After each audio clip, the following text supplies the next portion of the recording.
DC Multiverse Frankenstein. So this is McFarlane's version of DC's version of Frankenstein's monster, who went on to take on the name of Frankenstein and operate in a group called SHADE. Superhuman Advanced Defense Executive. So strange that DC would decide to take up the mantle and imagery of a well-loved horror character and turn him into a superhero. He's pretty simple. He's got a Michael Jackson band jacket. I don't know what that is. It's fancy, that's all I know, it's fancy. A leather long coat that is sleeveless, denim jeans, and biker boots, and a big-ass sword. Oh, by the way, of course this figure comes with a round black DC figure stand, which is status quo, and the trading card. He looks like someone from Sgt. Pepper's Monster Hearts Club Band. Here's the back bio if you want to read that. Just pause and then you can read it, but oh, and this is a mother box, which is not related to the character at all. I just use it to, that's how I get the trading cards to stand up. Cool looking dude, though. Very strange that Todd decided to make Frankenstein as one of his characters. You know, like he's always like Batman. Batman sells. I could sell a Batman all day. But, I mean, this character here, unless you're a long-time DC fan who goes deep into the lore, I mean, most people wouldn't even know that this guy's in the DC universe, that Mr. Frankenstein is a superhero. Now, not only does he come with this big sword, but the big sword actually fits into a place on his back, so he doesn't have to just walk around with it in his hand all the time. I think I would probably paint the pants a little more bluish, but they do look good. The jeans definitely look good. And you can actually see underneath here the belt buckle that he's supposed to have. Still not sure what you would actually call this. A vest? I don't know. Looks good though. I think most of the paint's gone where it's supposed to go. His green fleshy limbs look pretty good. And you got all the stitch lines from where they've, you know, where he was sewn together. And Frankenstein's monster here has some big-ass gloves. Those are huge. And these are legit biker boots. These are absolutely motorbike boots.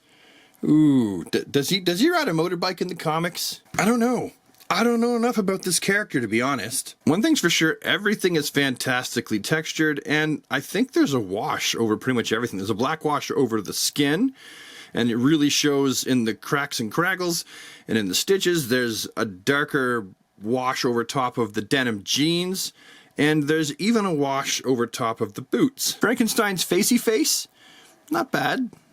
Not bad. It seems they've tried to paint some of the details in there. They got the stitch lines around the top of his head there, and the little bolts that go on the side of his head.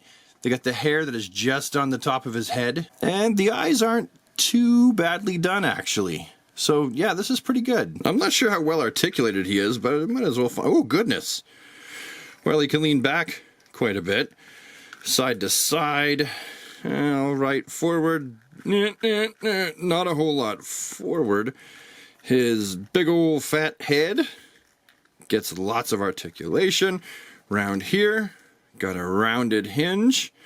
And that also can move inside there with the ball peg. You've got the... Oh, the dog has just come in to say hi.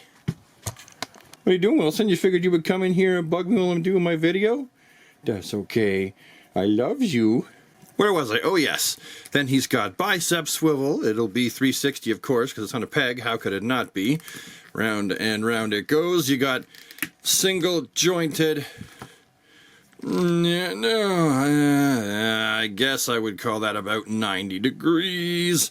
And of course, as always, it's going to go back and forth. So, that's not too bad. You know my basic rule, 90 degrees, backwards and forwards, I'll take that. Although I would rather have a little bit more inward, I'll take it.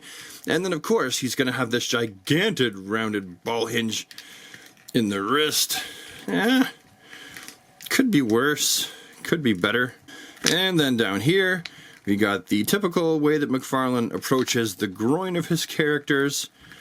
And, well, there's a little bit. Not too much, but there's some. But it does get a good range of motion all else. As usual, double jointed knees Although, no, I take that back. Not a good range all else, because he can't really put his legs up that high. So he has these double jointed knees, but they don't really do much. if you can't put the legs up higher than that, then what use is the double jointed knee, I suppose. So it is what it is. And of course we have the great big hinge. Oh my God, that's tight. Ooh. Oh. My God. Okay, they're a bit stiff to begin with, but of course he has a big hinge. Nice and forward. Nice and back. And of course it's going to have a pivot and toe. Wow. Well, now it's all loose. Holy jumpin' jack flash.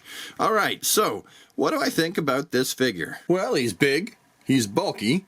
He's going to look great in your collection. Don't expect super great articulation, but, you know, he's got more than an old school DC Direct, I suppose. Just don't expect him to do the Macarena or the YMCA anytime soon. But he does look cool, and to my knowledge, he is the only action figure of DC Comics representation of Frankenstein ever made to date. Anyway, I suppose that's all I have to say about this figure, so have yourself a super fantastic, awesome DC day, and I'll see you with the next one. Bye for now.